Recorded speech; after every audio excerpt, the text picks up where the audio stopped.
When you play the Game of Thrones, Subscribe and like. you die. There is no middle ground. Welcome back to the Grease Goblins YouTube channel. Today's video, we're going to be doing a kind of an unpleasant topic. You guys have really wanted me to talk about this issue of, did A Feast for Crows and A Dance with Dragons doom the series to never be finished?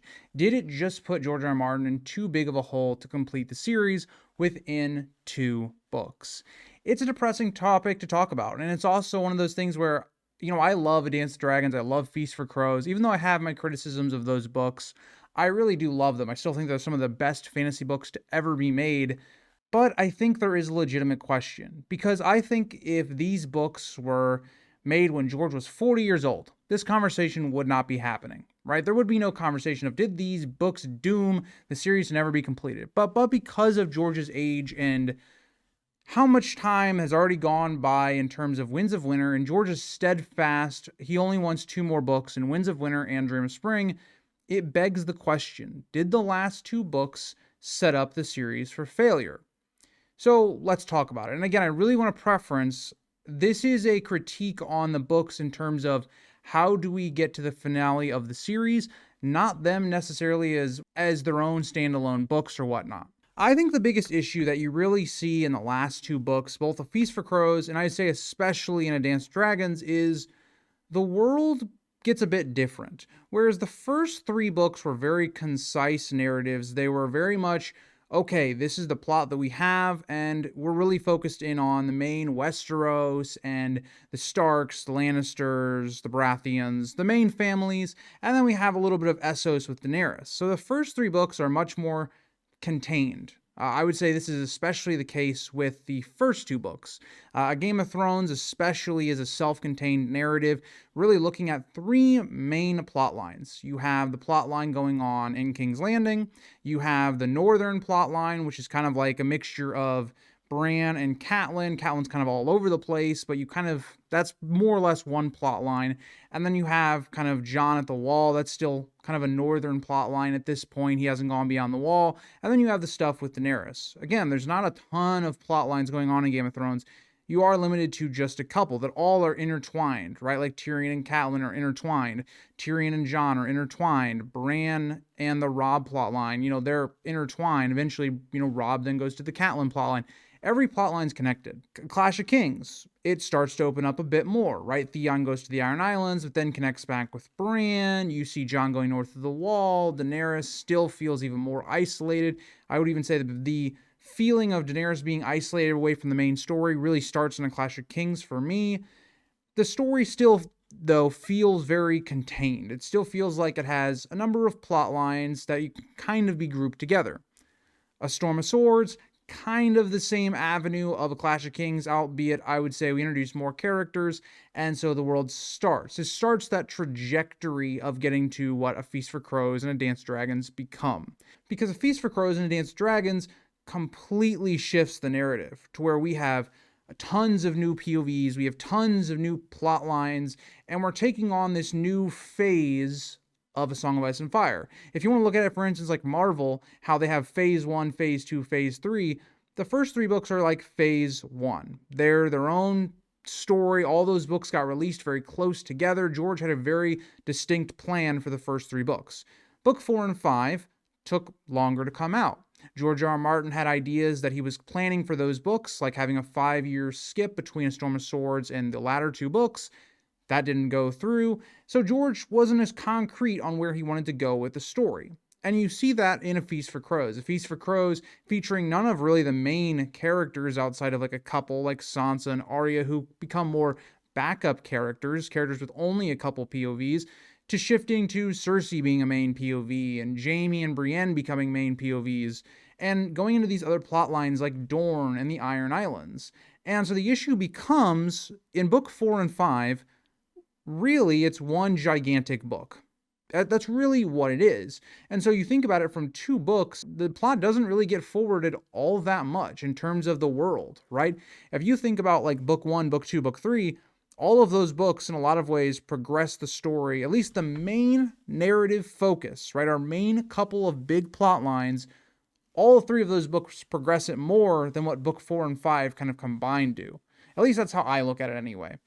That isn't to say that book 4 and 5 doesn't have a lot of great things in it. It is to say that the main plot line of, like, the Starks or like the Baratheons, the Lannisters, all that stuff, it doesn't progress as well. It's not as concise as those first 3 books are. And so, even though I really love a lot of the things Feast for Crows does, I actually like the newer plot lines, the Dorne and the Ironborn, more than a lot of the other plot lines in A Feast for Crows. It expands the story, and it makes it harder for George to conclude the story because you're introducing more POVs, you're introducing more plot threads that need to be concluded. And so now you come to a situation where you're sitting here going, okay, well, how is Aeron going to conclude? How is Victarion going to conclude?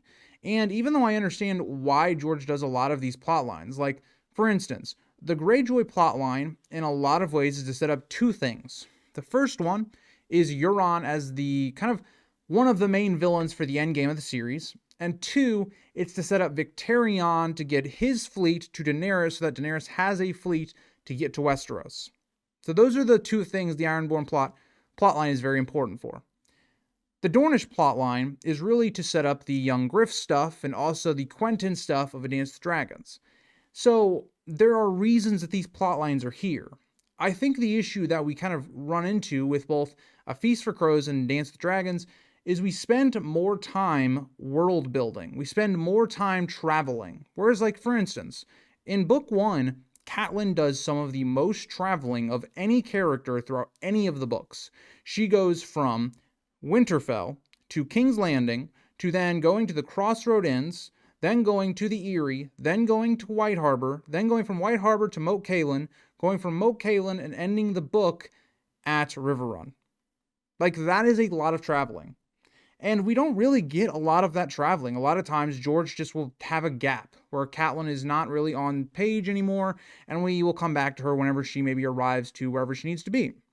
So that's not the approach that George R.R. Martin does in the later books. For instance, Samwell's whole plotline of book 4 is his journey. It's his journey from the Wall to Old Town. We don't get to Old Town till the very end of the book. It's the last chapter we get with Sam. So again, we have a lot of traveling. A Dance with Dragons is a predominantly traveling book with characters like Tyrion, with characters like Quentyn, like characters like Victarion. So you have a much larger focus on travel and what that is doing. And why we get so much of that, in my opinion, is for world building, is to fill out this world. In the first 3 books, George R. R. Martin wasn't necessarily focused on world building. Yes, it was part of the narrative, and it was always it was a good balance, right? So, like, for instance, Renly's Peaches chapter starts off with kind of a world building of Storm's End, the history of the castle. It was always there, but it was never the main focus. It wasn't like this huge focus that kind of took your attention away from what was happening. And whereas I think that George balanced that perfectly in the first 3 books, the latter 2 books, he doesn't do that necessarily all that well, in my opinion. A lot of what we see with, like, Tyrion and Volantis, a lot of it is just purely world building. There isn't a lot happening with the characters. The narrative overall kind of comes to a halt when you get to those chapters. Quentyn is another one of those characters where really his chapters before he gets to Meereen kind of feel exactly like that, more world building, kind of travel chapters that aren't really necessary. And that's my biggest takeaway, is a lot of these travel chapters and world building chapters that we see, especially in the latter 2 books, can almost be completely removed and nothing really changes, right? Like, if, let's say, we remove a couple Tyrion chapters, okay, then we go to another Tyrion chapter where he's at his destination already, he can just have a page or 2 recounting how he gets here. We saw that constantly throughout the first 3 books. The first 3 books do this all the time, whether it's through Daenerys in the early book of A Game of Thrones and how we kind of skip away from her after her wedding and we come back to her and it's her recounting what's kind of occurred over that time period we were away from her. Or Catelyn and her multiple times where she recounts what journeying she was doing, right? Like, we don't see Catelyn when she goes from White Harbor to, say, King's Landing. Like, we kind of pick up once she gets to King's Landing and she maybe recounts some of that stuff. That is, I think, some of the biggest issues, is the world gets bigger and the plot is not executed as efficiently as it was in the first 3 books, where the first 3 books were getting through all of those plot lines at a good pace. The last 2 books don't do that. The last 2 books take their time a lot more. It's a lot more about reflection, about rulership, And so the issue is when you're trying to assert those themes, you're trying to assert these new things that George R. R. Martin wanted to do with what I will consider like phase 2 of the A Song of Ice and Fire books. It clashes with this whole thing of we want the series to be done, or George wants it to be done in 7, not us, the audience. The audience, we want as much A Song of Ice and Fire as we can get. It clashes with this idea of, okay, how do we finish the book series in 7 books? Because you've expanded the plot now to where it's just feels like it's not feasible. Winds of Winter, and we've talked about it on this channel all the time, has to fit in all of these narratives. And I think that it's going to really struggle to do that. And that's why I think George really struggles with the book, is because you're having to focus so much on certain characters because of what has occurred in A Feast for Crows and A Dance with Dragons. The plot lines, it's not like 3 main plot lines anymore. It's, we have multiple different Essos plots going on. We have a huge number of plot lines all over the Riverlands and King's Landing and Stormlands and Dorne, all this stuff. Like, we have so many POV characters, so many plot lines that are still yet to be resolved. And not only that, is A Dance with Dragons is an incomplete book. Dance with Dragons does not have the conclusion that it was originally going to have. It doesn't have the Battle of Ice. It doesn't have the Battle of Fire. It doesn't have the Battle of Steel. Like, all these things that should have ended up in A Dance with Dragons got pushed back because of having so many Tyrion chapters that I feel like were just unnecessary. Quentin and his overarching, just too much of him. He shouldn't even be a character, really. Like, him as a character, he could have only been seen through Daenerys' eyes, and the narrative is still basically the same, outside of maybe the last one. Like, keep Quentin's last chapter. So to me personally, I think that yes, the answer is probably yes. The last 2 books and the style that George has gone with the series, albeit I still think is fantastic. It's great. I love A Feast for Crows and Dance with Dragons, of course. But yeah, if we never get a Winds of Winter and A Dream of Spring, I think it'll largely be due to George R. R. Martin's writing style changing from the first 3 books, and how that just did not add up with having a effective, efficient writing to get to the end goal of this series. There's a reason George R. R. Martin said Game of Thrones could have gone for 10, 11, 12 seasons, because there's just so much material. There's so many plots that need to be resolved. And I think him saying that almost was like a reflection of the book series.